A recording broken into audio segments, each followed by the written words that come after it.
and what a lovely morning. Good morning. Good morning. We've talked the whole night through. Good morning. Good morning to you. And we do wish you a good morning. You're listening to Power Talks with Melody and Beth Ann in the morning, where talk is real, truth is in the talk, and there is power in truth. And we say good morning to you. Good morning, Melody. We're not going to forget this morning to say good morning to the listeners like we did yesterday. We were so wound up in our song that, I don't know, kind of perks you up a little bit. I hope so. And we certainly need to be perked up in the morning. There's so much going on. And it's just like, it's not all good. And it doesn't baffle me, but it surprises me that there's just no reactions to anything anymore. It's just, first I just want to mention, that the terrible, terrible fires in California once again. Watching those last night. Oh, my. Oh, I mean, it's just incredible. And these pictures are the same pictures that we saw in the fires before. I don't think one fire is better than another fire. They're both, it's just shocking to see how quickly they spread, and they're supposed to have hurricane winds today, where they get hurricane winds is 55, 60 plus mile an hour winds off the Santa Anas. And when I lived in Arizona, when you'd get those winds, I mean, yeah, they're terrible. And I can remember lots of times, when people used to smoke a lot. I remember going on the highways, traveling between Phoenix and Flagstaff. You often would see little brush fires along the road. People throw their cigarettes outside.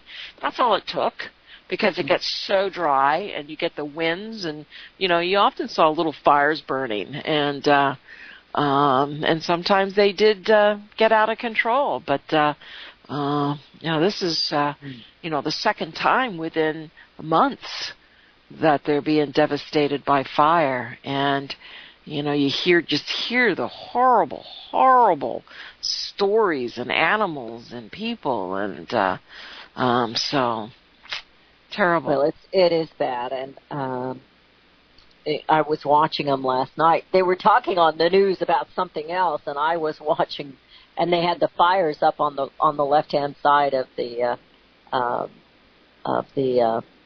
television, and I was watching those, and it was just unreal. So we'll be following that story. There's another, we talked about this, a week or so ago, about the mystery booms that people are hearing, don't know what it is, and so forth. And let me turn this off. And there was, and now the mystery might be solved. Oh, what is it? I didn't see that. Well, the mystery, the loud and unexplained sounds, in mid-November, you heard of Alabama, Colorado, New Jersey.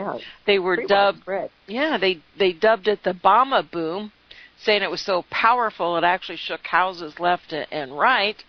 And let me get down to where it actually says, these are a Fort Hood spokesman confirmed live fire exercises and B-1 Lancer bombers were responsible. They're supersonic aircraft, and the Air Force has not confirmed or denied whether its jets were responsible on previous occasions, but occurrences of the boom seem to match up with days military exercises were taking place. Now, live fire exercises and Lancer bombs are what is responsible for these loud explosions. So, kind of interesting. Very interesting. And yesterday, and he took a situation just to add to it, but North Korea came out and said, well, there will be war with the United States. And of course, he came out that the same day when Trump had announced that Jerusalem is the capital of Israel, and we're going to build our embassy there. And of course, he came out and the president of Korea or North Korea and said, "Hey, war with America, the U.S. I mean, it's just a matter of when. It's just a matter of when. There will be." Speaking of war, we were attacked in Pearl Harbor. Pearl Harbor was attacked November 7th, 1941, and that is today. That date goes down in history, and it was a horrible, horrible day. And of course, that's when the U.S. got into that war. And wars and not a pretty thing. Not a pretty thing to think about. And this nation is so full of snowflakes, I'm not sure we could win another war. I'm not sure we could survive it just because how the people are behaving. They don't even act like they care about liberty or freedom or anything anymore. I had just some guy on last night, and he was talking about a global government. Would you just all be one big happy government?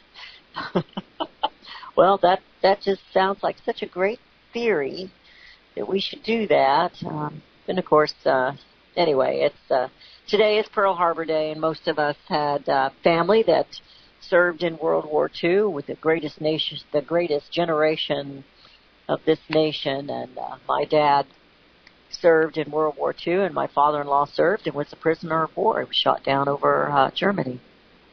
So anyway. Well, Europe dragged us into that war. They even openly admit, President knew about Pearl Harbor was coming, and they dragged us into the war. But yet, really, that is when the world, after the war, that is when the world was no longer a small world. It grew. It's no longer a small world now. And socialism was openly, really, with all the social programs being created at that point in time, not only to help us to get out of the Depression, but after the war to get things rebuilt and so forth. I mean, and here we are today. And it's things have changed. And I think the big question is, how do we embrace? I mean, there is a point, I'm not saying embrace, but how do we accept globalism and keep our freedoms and liberties? I'm not sure you can have both. I don't think you can have both. I don't think you can either. I don't think you can have both. And there's people out there, we can, we just need to, write the laws and so forth to follow our Constitution. Well, our Constitution doesn't allow that. I'll drink a glass of Coke and sing the little song in harmony. I'd like to teach the world to sing in perfect harmony. Anyway, going back to what you said, and I don't know that we want to dwell on it, but we talked a little bit about what President Trump was going to do and did do yesterday with declaring Jerusalem. He's going to move He's, I can't even say it here. It said President Donald Trump's declared Jerusalem to be the capital of Israel. And this apparently was promised that we were going to do this back in 1995 and move our U.S. embassy there. And I don't know how many presidents promised they were going to do it, and then they said, well, maybe now's not the time. And but he did it. He campaigned on it, and he did it. It says, with today's action, I reaffirm my administration's long-standing commitment to a future of peace and security for the region. There will, of course, be disagreement and dissent regarding this announcement, but we are confident that ultimately, as we work through these disagreements, we will arrive at a peace and a place far greater in the understanding and cooperation. And Congress had passed a law back in 1995 that ordered the U.S. Embassy to be located in Jerusalem, but every U.S. president since that time has argued relocation must come through negotiations and not through a decree. So anyway, he did it. he, it's kind of unusual when you got a president that's keeping campaign promises. And, that all of them campaigned on it. President Barack Obama campaigned that he was going to do that, but he didn't. So, in fact, he did quite the opposite to hurt some relationships. But anyway, we shall see. Not all campaign promises are good. That's true. Not all of them, and just because you say something, maybe it doesn't mean that you can follow through. And there will be repercussions from it. Right. So we have to be willing to accept those. That's right. And, we do have, and so we've had really a lease. Understand it, we'd have to go back to 1995 and find out why Congress did that. Well, we actually had a lease on land. Oh, okay. From 1989 or something like that they charged us $1 a year or something like that. I mean, I don't know all the histories and I don't know all the facts and I don't like talking about something when I don't. Because, things get messed up. But I do know that this is a very big deal. It is a big deal. It's a big deal. And I don't think all the consequences are going to be good. And I do question the son-in-law and his passion. I don't. And his passion and his religious belief as part of all of this coming about. Do you really believe there's going to be peace in the Middle East?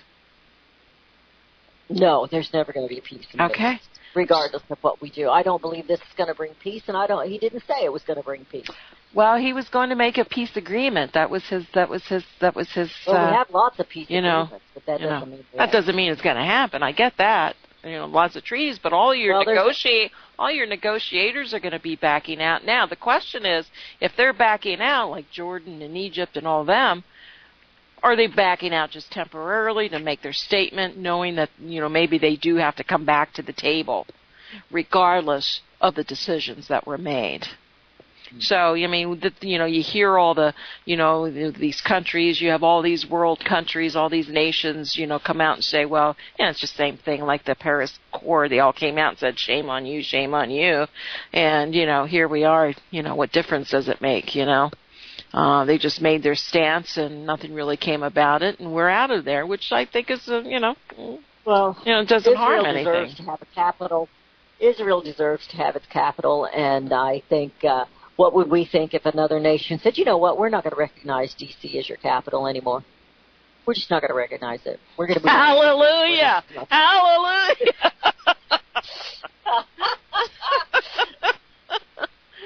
All right. Touche to you. Touche.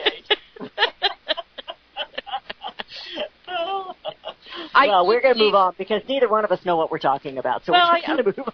But I do know, where you do have to draw the lines, and it could, I don't know, there's just going to be repercussions, and we have to accept that. That's all. And there's always repercussions. Mm-hmm. There's always something. There's always something. And it's not that I have no personal position, because again, but. I don't know. I mean, you can really get into details as far as the owner, the land, the way the map is drawn out, and so forth and whatnot. And unfortunately, with the news the way it is today, you get both sides and just what they want people to know. And again, not the truth or the real history of things. Yeah. Exactly. Oh, I hear music. Well, I wanted to talk a little bit about, I've got a little article here about what the Supreme Court has said about the travel ban, and I thought it was kind of interesting. But first, we're going into a break, so you're going to have to wait. The number to call to join us is 717-300-1218. That's 717-300-1218 in Melody and Beth Ann. We'll be right back. Hear it first on FirstAmendmentRadio.com and FirstAmendmentRadio.net. Gold and silver is tremendously undervalued. global demand vastly exceeds mine supply by more than 60% annually, there is little in the financial world more certain than a coming explosion in the prices of gold and silver. The U.S. dollar continues to lose value and respect as the world's reserve currency. Our nation faces challenges on many fronts, and a day doesn't pass without another economist bringing forth warnings of impending economic calamity. There has never been a better time than right now to acquire physical gold and silver. Discount Gold and Silver Trading was founded on the principles of truth and honesty. We believe in providing a quality product, quality service, and most importantly, competitive pricing. We provide all forms of precious metals, including American gold, silver, platinum, and rare investment and circulated coins. Silver bars, rounds, and 90% silver bags are on hand for the silver investor. Gold self-directed IRAs are available. Call Discount Gold and Silver Trading at 1-800-375-4188. Toll free, that's 1-800-375-4188. Visit crosstheborder.org, C-R-O-S-S, crosstheborder.org, to get your print, EPUB, or PDF version of Nicholas Arthur's new book titled When the Third Temple is Built. That's crosstheborder.org. When it comes to prophecy today, much of the evangelical Christian world has their eyes on Israel, waiting and watching to see when the third temple will begin to be built. The plans are drawn. The Jewish people are eager. Most evangelical Christians today believe that the rapture will happen before the third temple is built. Hi, I'm Michael Yuji. I was taught that Daniel's 70th week was in the future. Is that really what the Bible teaches? Have we searched the Scriptures and found this to be true? Why is it so important for a reestablished Israel to build a third temple in Jerusalem? Is it necessary to build a temple on the same location already occupied by the Dome of the Rock? Is it necessary for sacrifices to take place in the temple on Temple Mount? Is there really a rapture followed by 7 years of tribulation? What is the New Testament temple? Can we identify history and prophecy? Who is the first beast in Revelation chapter 13? Who are the 7 kings in Revelation 17? I have asked all these questions, and I have found Nicholas Arthur's new book, When the Third Temple is Built, answers all these questions and more, using Scripture to interpret Scripture. The Bible says that no prophecy of Scripture is of any private interpretation. Nicholas shows us in his new book, When the Third Temple is Built, how the Bible interprets prophecy and not man's private interpretation. Visit crosstheborder.org, C-R-O-S-S, crosstheborder.org, to get your print, EPUB, or PDF version of Nicholas Arthur's new book titled When the Third Temple is Built. That's crosstheborder.org. Years ahead of the dominant media, FirstAmendmentRadio.com and FirstAmendmentRadio.net.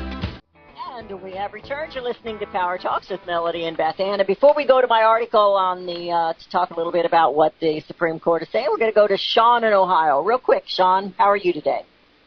Oh, I'm kind of really distraught over the moves towards brainwashing us for another terrible war against North Korea. And I think it's, most people, whether they consider some left or right, know that the media is controlled. It's controlled by the Central Intelligence Agency, by the Pentagon, and the Fortune 100 companies. If you just look up CIA Operation Mockingbird, it documents from Senate committee reports in the 70s that the CIA is completely covertly operating with all of the radio, television, newspapers, and magazines to drag us into wars for the last 70 years.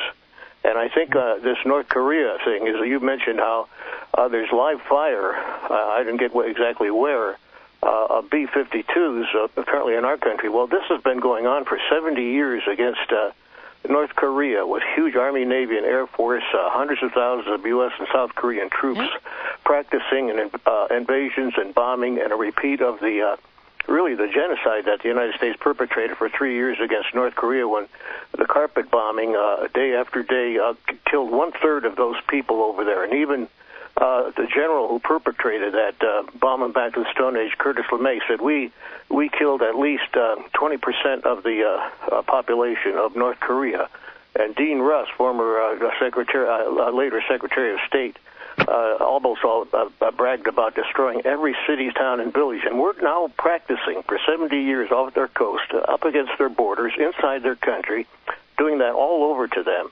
And incredibly, we have the media in this country has made them the so-called threat for having a handful of nuclear deterrents after we have 10,000 huge nuclear bombs pointed at them, practicing to use them against them. And I think too often the so-called conservatives will justify any kind of war, and now the Democrats are along with that too because of their swinish attempt to get Trump.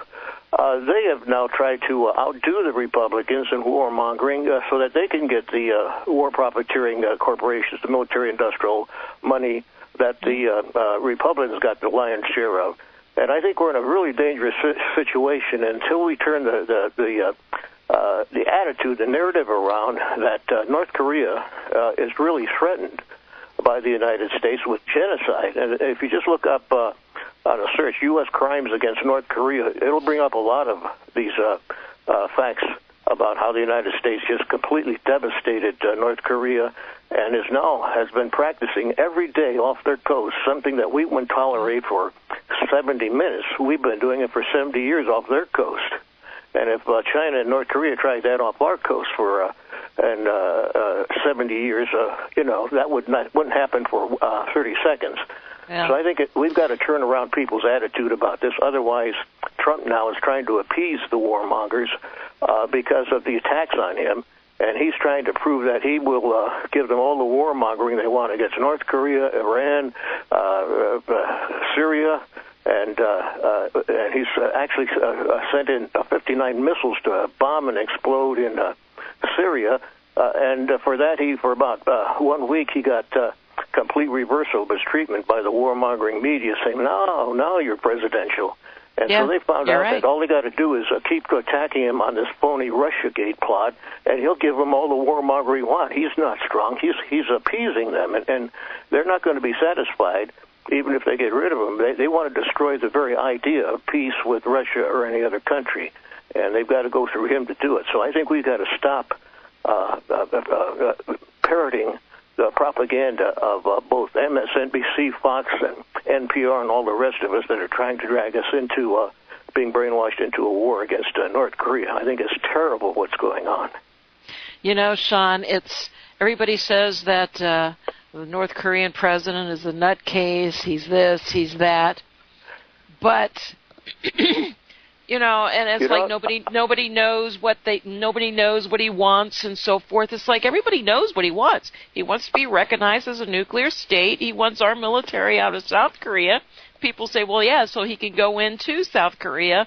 And it's like they never had a peace treaty when the North Korean when the Korean War ended. So they still feel, I don't know what they feel. They need to come into the new world. But I'm glad you brought up that fact from their position, because Trump's own intelligence chief, Dan Coates, and he was speaking privately at an insider conference of these elite warmongers at the Aspen Institute. He didn't know it would be leaked out, but he said Kim is not irrational. He's not mad. He's trying to deter an attack by the United States, and he said that that Kim. Watch what the United States did after disarming Iraq and then Libya.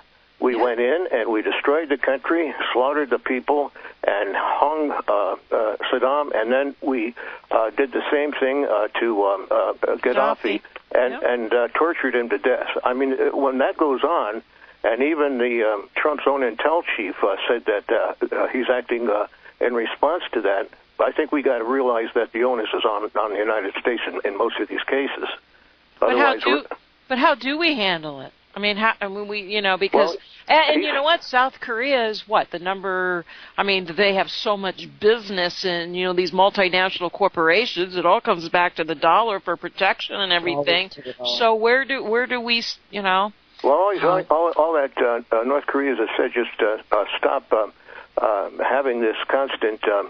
Status of war against them, stop these massive, threatening, terroristic Army, Navy, and Air Force live-fire bombings and practice invasions and rehearsal bombings and invasions and decapitation, as the Pentagon calls it, of the North Korean leadership. I mean, we wouldn't tolerate that for 1 minute, let alone 75 years. That's all they're asking for. What do you think would happen if we armed South Korea and Japan with nukes. Would that? Well, I mean, people say, "Oh, why would you give them, nuclear weapons to protect themselves?" Well, if they want them, they're going to get them anyway. Well, they're in not today's threatened. world. They're not threatened. We're trying to bring them into a threat against North Korea and China, for that matter. Yeah, but that would allow North Korea to proceed with their, if they wanted to have their. They're not going to do that. They know the United States is powerful, and they're certainly not going to threaten their existence by using what little paltry deterrent nuclear weapons they have against 10,000 huge U.S. weapons. They know that, and Kim has said that he will not be the first to use nuclear weapons. That's completely censored out of our warmongering media. He says he has pledged not to use first strike, but he wants a deterrent against a repeat of what the United States did in genocidally bombing to death 1/3 of their people. They didn't come over here and do that to us. We did that to them, and we've got to realize that and begin to research that under searches like U.S. crimes against Korea. You'll find out that even our own perpetrators of that genocide, like General Curtis LeMay and Dean Rusk, have bragged almost about destroying the country and slaughtering the people. And people, have been completely, their heads turned around by this, I think, this war criminal media in this country that's run by the CIA. And they're out to get Trump now because he absent-mindedly said, well, I think we could get along with Russia. And that is the official religion that's been pounded into people's head for 1,000 years. You've got to hate and fear Russia. That's the official religion. Otherwise, how are we going to get you to pay $1 trillion, $1,000 billion every year for these war profiteers? And to scare people into attacking countries around the world just by saying that they're commies or they're connected to Russia. I guess the saying, bring our troops home is, bring them home. Let's that's the way to support them, not push them into these places. All righty, Sean. We appreciate it. Thank you very much. Thank you so much. And U.S. Crimes Against Korea, that's what he says, to go to that website. And you can kind of get some information there. Interesting. The Forgotten War. Yeah, oh, absolutely. The Forgotten War. They have a brother-in-law lost his father in that war. SCOTUS is talking to the lower courts here. And it says the U.S. Supreme Court appears somewhat irritated with federal courts that have repeatedly barred the Trump administration from enforcing immigration policies, halting the entry of certain classes of migrants and refugees. The High Court's last orders sent 3 signals to the lower courts, all of which are positive signs for President Donald Trump. First, the Supreme Court is quite clearly expressing its view that the government will prevail on the merits of this dispute. The court would not grant an application with these facts if a majority of the justices did not believe the administration will ultimately be vindicated. As such, the orders appear to be a signal to the 4th and the 9th U.S. Circuit Courts of Appeal, 2 venues currently adjudicating travel ban challenges. Proceed prudently and with sufficient respect for the presumption of the administration is acting in good faith. Secondly, it says here, the court, for the most part, spoke as an institution. The order as forthright and terse, suggesting the court sees little ambiguity in this case. The sober style means to communicate decisiveness, competence, and to the sense that the court is conducting its business without dramatics, unlike the rest of the government. What's more important, it says, just 2 of the 9 justices registered this dissent. Given these facts, it appears the justices are doing their best to speak as a court and not as 9 separate jurists. Anyway, the title here, it says, and then it says the 3rd, the order instructs the 4th and the 9th circuits to render their decision with the appropriate dispatch. The language is highly unusual in a Supreme Court order. It seems to suggest that the justices plan to take the case themselves and dispose of it as quickly as possible. Timing is especially relevant here. It says the court's current terms ends in June, leaving about 6 months from this writing for briefing argument. Anyway, it says it here. It says basically, the Supreme Court is telling these lower courts, knock it off. Quit button heads with the president against the Constitution and knock it off. So I thought that was interesting, the knock it off part, but that was kind of the writer that was saying, basically that's what they're telling them, is just knock it off. So I thought that was kind of a win, and I'm kind of surprised. Actually, I really am kind of surprised, but Supreme Court's got other things to deal with. I guess they're getting a little tired of the lower court throwing things at them like that. So anyway. We have our morning caller. We have Joe in Arkansas. We have Joe from Arkansas. Joe, how are you today? Trying to survive this chilly morning. And how are you all? You know what? I'm looking out, and I even see snowflakes, which I'm not happy about. It's not snowing. Yeah, it's that time of year. Well, we got our early December cold blast. We seem to always get a cold blast in early December, and this seems to be it. So anyway, I wanted to comment on what John from Ohio was saying about the North Korea situation. Sean, to my mind, the important thing in this situation is that, from all I hear, the people in North Korea seem to be absolutely the most horribly oppressed people in the world. I hear that the economy is so bad, they're so poor that they eat their own children when their children die from starvation and this kind of stuff. That they have such terrible shortages of food, that they eat their relatives when they die, and also that they're just horribly controlled. Like we hear the story that if somebody wasn't properly crying and showing enough grief at the funeral of the previous leader of North Korea, when they died, then that person was punished, for not showing enough grief for the departure of the dear leader and this kind of stuff. So from all I hear, the North Koreans are the most horribly oppressed, controlled, poor people in the world.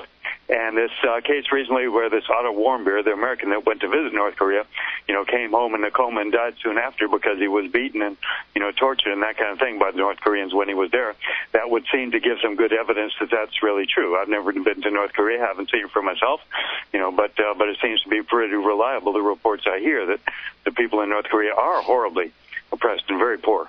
And so, to my mind, the important thing is that something needs to be done, to give these people in North Korea some chance to have a decent life, some chance to have a little bit of prosperity, some chance to have a decent meal, some chance to have some freedom and so on like this.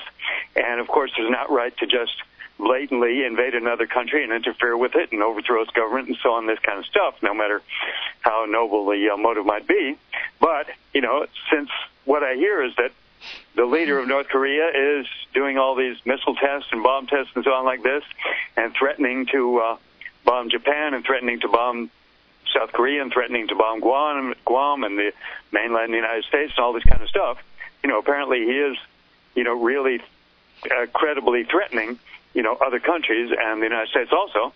So this would seem to me to give the United States, real justification for doing something about that situation there. And that is North Korean aggression against the United States, as far as I can see it. Yeah, trying to weigh out.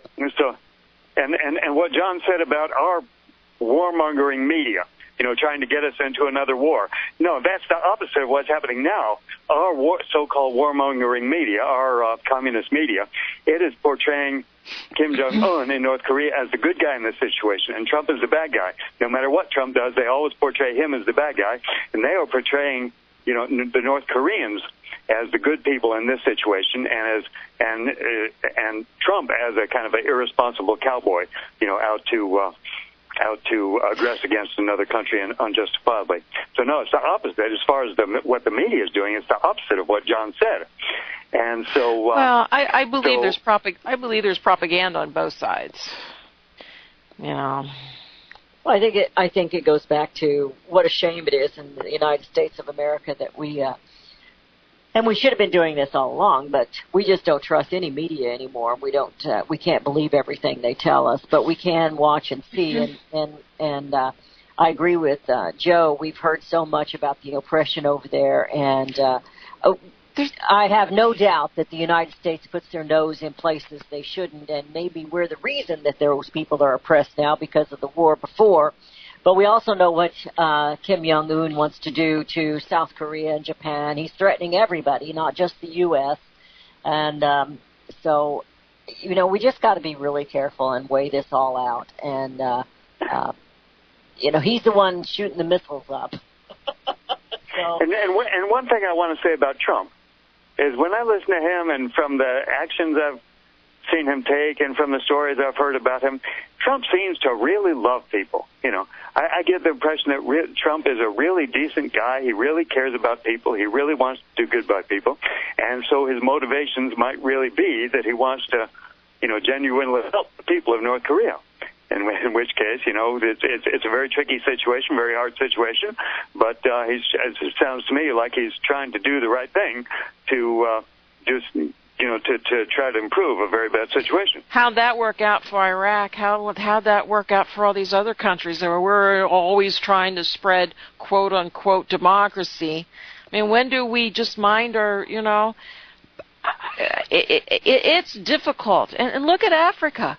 Has anybody seen pictures of the babies and their bones sticking out? And there's sad situations everywhere in the world. Everywhere. We truly have been blessed. And I get our hearts go out to the people who, we hear these stories. And again, I believe there's propaganda on both sides. So there's probably maybe there's a little bit of truth in everything that we hear. I mean, that's how they spread lies, by adding a little bit of truth, to influence the lie and to make the lie acceptable. But, I mean, what do we do? I mean, we used to have missionaries, and missionaries can't even go to places anymore because of the violence and because of the threats in their lives and so forth to try and help people. What do we do, Joe? Well, one thing I'd say about, situations like Iraq and Afghanistan and spreading democracy to those countries and everything like that, that absolutely was propaganda. The presidents that we had at those times, those were not good people. Those were people dedicated to a horribly oppressive communist New World Order government. And but everything the they said about caring about people and wanting to do good, it was complete lies, complete deception, complete nonsense. Whereas I think Trump is somewhat different. That Trump really is a decent guy and wants to do some good. And he has some honesty. One thing that I heard President Donald Trump say, and I'm trying to remember when it was. It might have been when he was speaking with the UN, but I can't remember which speech it was or where he was. But he was no, it was when he made his first tour. He talked about making America great again. As President of the United States, my first obligation is to my people, my country. Mm-hmm. Your first obligation is to your people, your country. We can't tell them what kind of government to live under. Their leadership is in charge, and we can't change that. And I kind of got that from what he was saying.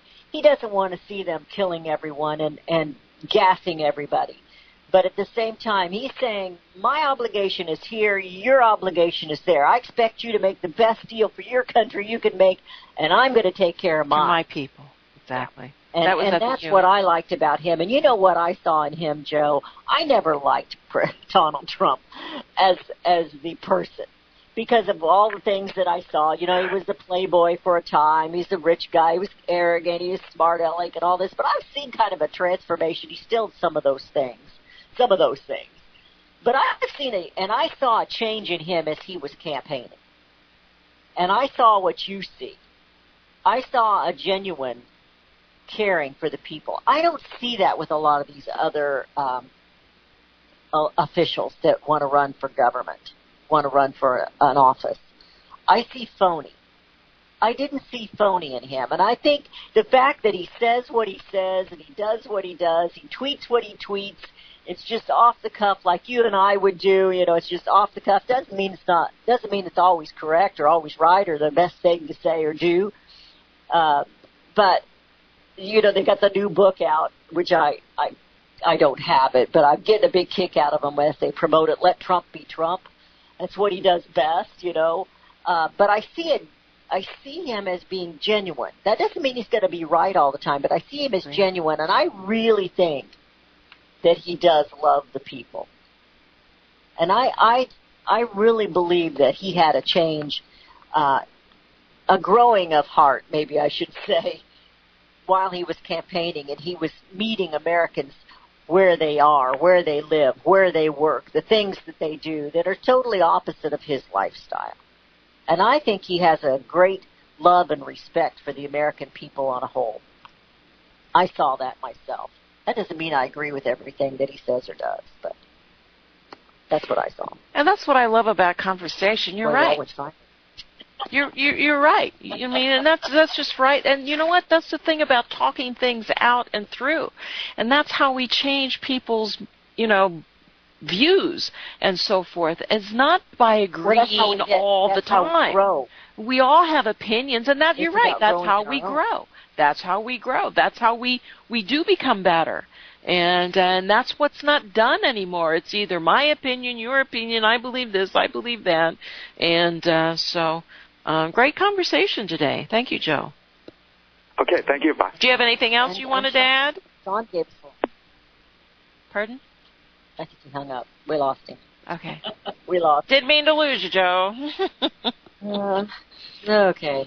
We have. But one thing I do know, we are living in tough times. We're living in very emotional times, where our emotions just seem to have taken over in so many thoughts and decisions that we make, and it is a difficult time, and it's turmoil everywhere. And again, it comes back to, it's almost like everyone is losing their way, maybe. I don't know.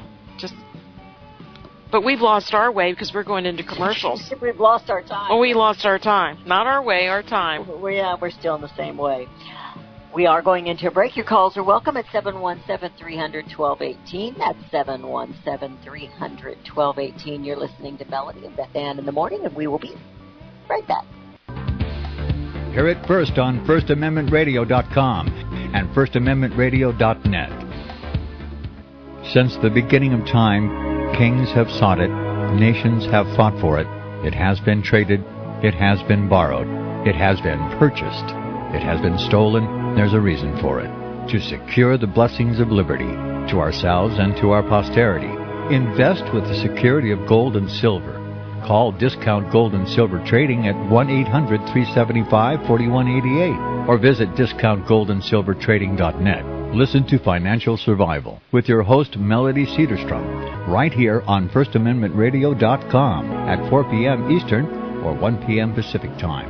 Visit discountgoldandsilvertrading.net or call Discount Gold and Silver Trading at 1-800-375-4188. Toll free 1-800-375-4188.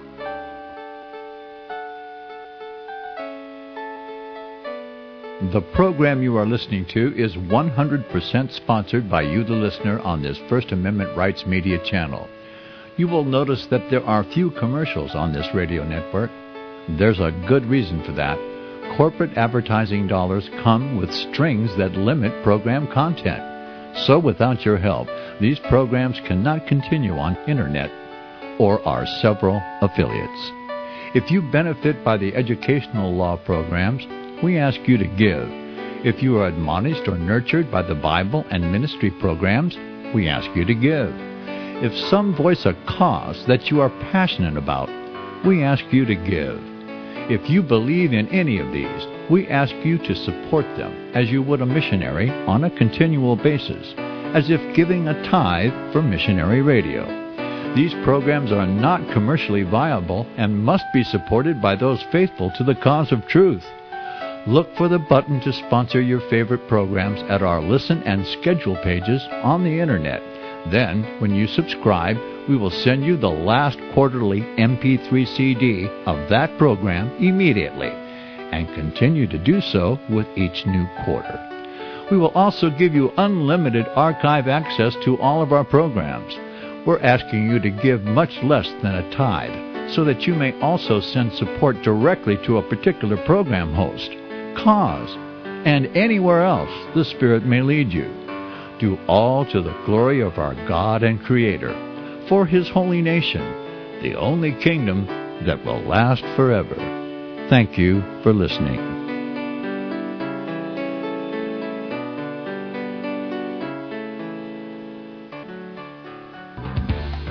Hear it first on FirstAmendmentRadio.com and FirstAmendmentRadio.net. And we have returned to listening to Power Talks with Melody and Beth Ann in the morning, and we've had some pretty powerful conversations today. It's been really, really nice. I don't know what you've got. I've got a little something I wanted to just mention here. Senator Sass is kind of on my radar to not like a whole lot. He's out in Nebraska, and the reason I don't like him is because with CSC Talk Radio, one of my main things is I am an advocate for rural America. Rural America is the forgotten men and women of this nation. We're the flyover states. We're the ones, of course, there's rural on the edges too, but we are the flyover states, and people like to fly over and forget us. But Senator Sass, he is one of those that campaigned and got her done to repeal COOL, which was the country of origin labeling. So the American people, consumers, did not have the right to know where their hamburger or their meat's coming from. And, of course, that's all part of those D.C. occupiers occupying offices and cut deals. So enough said about that. So he's somebody I do not trust. And he's one of them right now that is really on the bandwagon against Roy Moore. So he has jumped on that bandwagon and is just being pretty unkind. And so they would rather, he's going to claim constitutionality. He's going to claim that he's a good Christian man, and he's going to support Jones, I guess. He doesn't say he's going to support Jones, but he's against them giving money. The RNC is now opened up, and they're giving him some funding as far as Judge Roy Moore is concerned, and he's against that. So we know that Jones is a socialist. We know that Jones is an abortion advocate and not a pro-lifer, and we know that he's not conservative, and yet Sass is going to sit there. I mean, if he doesn't like him, he could just be quiet. But no, he's going to campaign with his mouth against Judge Roy Moore. And that bothers me a little bit, but I don't like Sass anyway, so Sass is not one of my favorite people. Anyway, I just wanted to throw that there. Well, you know what they should have done? They really should have, I can't remember who his opponent was. Strange. They should have another runoff. And, if the people choose Moore over Strange, then let it go back to, he won once. If if the people in, if the people in Alabama choose to, pick Moore again, then let it go to the final vote. But, and it would eliminate a lot of the problems, and it would eliminate the possibility of getting the Democrat in there. But, it's just, I can't wait until after this stupid election next week on the 12th. Get it out of the way. Just get it out of the way. But they must be listening to us, Beth, because yesterday I said you didn't hear very many Democrats coming out against Franken, and later on in the day they all came out. So they must be listening to the program. I thought that was funny. It's just like, you didn't hear anything, and he will probably resign today. But every now and then I hear one of those, even on Fox at night, they'll say something that I said during the day, and I think somebody's listening. We think they're not. We're on their radar. Absolutely, we are. We have a caller. We have Neil calling us. Good morning, Neil. Morning, Neil. Good morning. I'm just calling to let people know that, the globalists have set North Korea up to take out the United States. If they keep pushing that guy, he has two methods of taking out our electric power grid in this country. One, he's got two polar orbit satellites. They orbit from south to north. They were launched claiming that they were communication satellites, but one, they're not communicating anything, which they claim, they malfunction. But all your communication satellites are in equatorial orbits. they orbit over the equator. They don't orbit pole to pole. So every 12 hours, they've got a satellite overhead that's armed with nukes that they could drop on the U.S. to create an EMP that would take out the electric power grid.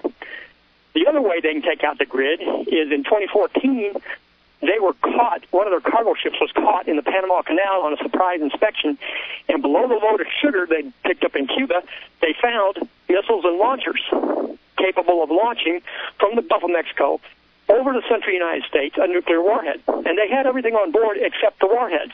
So what they'd obviously just done was a practice run on the United States to see if they could get away with launching, a nuke over the central U.S. to create an EMP to knock out our power grid. Yep. Now, the globalists have got this set up that way, so as a last resort, if they can't get the U.S. under control, they'll just take us out. So, if they keep prodding this guy in North Korea and pushing to the point where, he feels he's going to be invaded, he can take out the power grid in the country, and this country's done. So people need to get their, act together and get prepared for something like this because it's coming. I agree with you, Neil. It's coming. And you know what? The other side of the equation is our world economies. They're all ready to collapse. I mean, the only thing that's been pushing the world economies is stimulus from their central banks, from, their personal, as our Federal Reserve. And so we kind of got a bad connection there, Neil. I don't know what it is. But so those are two things. So which is going to happen first? Are we going to have World War III first, or are we going to have the collapse of the world economies first? Either or, they're going to happen at the same, relatively at the same time. Thank you, Neil. Appreciate it. He always gives us some good insight. Yeah, he does. Thank you, Neil. Well, he's talking about being prepared. Shall we give them the idea of being prepared financially? They need to be prepared financially. I mean, in the world today, propaganda wouldn't work if there wasn't truth to it. And even if and that's what I do. I always dissect things, and I always try to find the dots, connect the dots, and I try to extract the lies from the information that is being released. And because we live in a world where all the information that's released is promoted for money. I mean, basically, who gets the best ratings? Who can do this? Who can do that? And there's a huge pull on this world, and it is going to explode. And if people don't take care of themselves, there's no one out there that's going to take care of you, because they're all going to be scrambling for themselves. And if you have yourself protected and prepared, well, there's other people out there that you might be able to help too. So, families.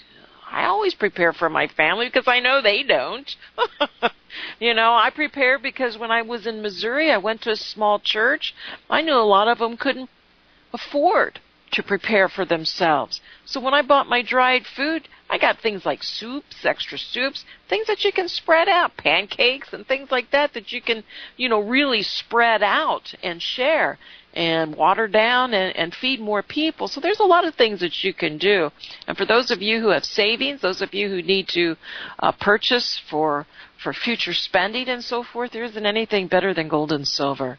It's not Bitcoin. Bitcoin, we have an EMP. That Bitcoin's going to be wiped out so quick it's going to make your head spin. And people just don't get that. I heard it was over 15,000. And it's like, okay, where's this money? Who's really, because Bitcoin needs new money in order for the price to go up. So where's all this new money coming from? I don't think there's a lot of disposable income in this world. I believe it's governments. I believe it's their way of laundering money and from the dark web and so forth. I think that has a lot to do with the price moving to where it's at, but you can't prove it. So, but gold and silver, folks, give us a call at 1-800-375-4188. That's 1-800-375-4188. Your purchases of gold and silver with Discount Gold and Silver helps other programs for education, our financial survival, Pastor Butch, Beth. I can't even remember what other ones that we pay for in order to promote the message, to educate. And so support us. you're supporting a lot of programs. If you're out there shopping, when you're looking to shopping for gold and silver, and you're looking to transfer your IRAs or your 401s into gold and silver, your savings accounts, your CDs, you're losing against inflation. We'll help you put together a portfolio, and you also help to support a lot of other programs. So give us a call. Compare. Call and compare. 1-800-375-4188. 1-800-375-4188. Call and compare. And you know what, Beth? The scary thing is, it's like the world is oblivious to what's really going on. So, well, I know some days I am, and I'm not. Maybe I should say distracted. We watch all this stuff and we see all these distractions, and it's just unreal. Sean is correct and Joe is correct. We've got to sort through it all. You've got to sort through everything you're hearing, and that's tough when you're just one person out there. Thank you so much, Melody. Thank you. Thank you so much, everyone out there listening, and we will be back tomorrow morning. Visit crosstheborder.org, CROSS, crosstheborder.org, to get your print, EPUB, or PDF version of Nicholas Arthur's new book titled When the Third Temple is Built. That's crosstheborder.org. When it comes to prophecy today, much of the evangelical Christian world has their eyes on Israel, waiting and watching to see when the third temple will begin to be built. The plans are drawn. The Jewish people are eager. Most evangelical Christians today believe that the rapture will happen before the third temple is built. Hi, I'm Michael Eugene. I was taught that Daniel's 70th week was in the future. Is that really what the Bible teaches? Have we searched the scriptures and found this to be true? Why is it so important for a re-established Israel to build a third temple in Jerusalem? Is it necessary to build a temple on the same location already occupied by the Dome of the Rock? Is it necessary for sacrifices to take place in the temple on Temple Mount? Is there really a rapture followed by 7 years of tribulation? What is the New Testament temple? Can we identify history and prophecy? Who is the first beast in Revelation chapter 13? Who are the 7 kings in Revelation 17? I have asked all these questions, and I have found Nicholas Arthur's new book, When the Third Temple is Built, answers all these questions and more using Scripture to interpret Scripture. The Bible says that no prophecy of Scripture is of any private interpretation. Nicholas shows us in his new book, When the Third Temple is Built, how the Bible interprets prophecy and not man's private interpretation. Visit crosstheborder.org, CROSS, crosstheborder.org, to get your print, EPUB, or PDF version of Nicholas Arthur's new book titled When the Third Temple is Built. That's crosstheborder.org. The book of Revelation says, the spirit of prophecy is the testimony of Jesus Christ. This is at the very heart of FirstAmendmentRadio.com. In that spirit, we have created the Prophecy Reality News app for all of your mobile devices, streaming First Amendment Radio 24 hours a day, 7 days a week. Available for your Apple, Android device, and smartphone, absolutely free. Get the Prophecy Reality News app installed today so you can listen to First Amendment Radio wherever you are. The Prophecy Reality News app. Get it now. Since the beginning of time, kings have sought it, nations have fought for it. It has been traded, it has been borrowed, it has been purchased, it has been stolen. There's a reason for it. To secure the blessings of liberty to ourselves and to our posterity. Invest with the security of gold and silver. Call Discount Gold and Silver Trading at 1-800-375-4188 or visit discountgoldandsilvertrading.net. Listen to Financial Survival with your host Melody Cedarstrom right here on FirstAmendmentRadio.com at 4 p.m. Eastern or 1 p.m. Pacific Time. Visit discountgoldandsilvertrading.net or call Discount Gold and Silver Trading at 1-800-375-4188. Toll free 1-800-375-4188.